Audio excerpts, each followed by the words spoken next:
It's all about the Tower of Babel. Now, where does that come in the Bible? Anyone know?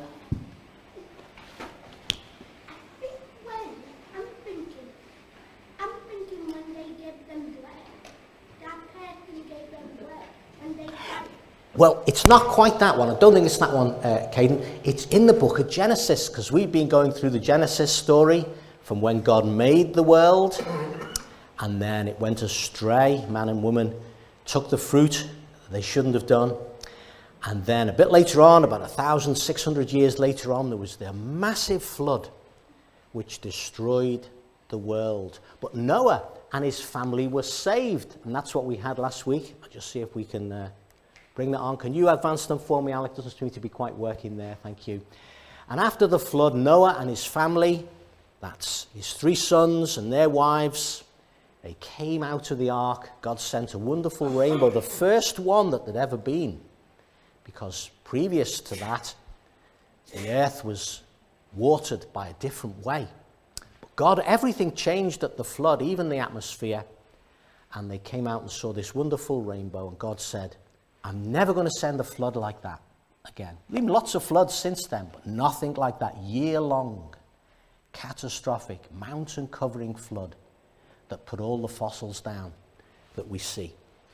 Well, God said, gave a command to Noah. He said, I want you to, just go back one, Al, just on the screen there. Can you go back one, please, Alec? That's it. God blessed Noah and his sons and said to them, be fruitful. That means have lots and lots of children. Multiply and fill the earth. So God wanted these 3 families from Noah, his 3 families, were all descended from them, by the way, to go out all over the world. And, of course, some did, but some didn't. In fact, this is where we come on to our chapter 11. Some wicked men said, we're not doing it. We're not going to spread out over the earth. We're going to stay here, and we're going to build a massive tower right up to heaven. Why do you think they wanted to build a big tower? I'll see if anybody else knows the answer this time, Caden. Do you think it's because if God sent another flood, they thought they'd be safe? Maybe. We don't know for sure. But certainly they were being disobedient because God said spread out, and they stayed put. So what happened was, there they are, and it was a big tower. It was huge. And people think it was like one of those ziggurats that we see in Iraq, Mesopotamia. It goes round a big path all the way round, right to the top. And there was one of the families there making the bricks, another one getting the straw, another one treading them down, making them into mud. It was a whole big building project, and they were all working together because they could all speak the same language. They all spoke the same language. It wasn't English. It was probably something like Hebrew, but no one knows for sure. They were all speaking the same language. And then God said, he looked down from heaven and he said, he wasn't pleased with what they were doing. They were being disobedient. So God came down and confused their languages. What does that mean? Suddenly they were all speaking different languages. So that the chap who was making the bricks said something to the chap who was doing the mud, or the chap driving the cart, and they couldn't understand each other. And everything was confusion. And their building program could not go ahead because everyone was speaking different languages. Because when people speak different languages, they start to go in different directions. So some people went further east and they settled in China. And some people went north and they settled in Europe. And some people went south and they settled in Africa.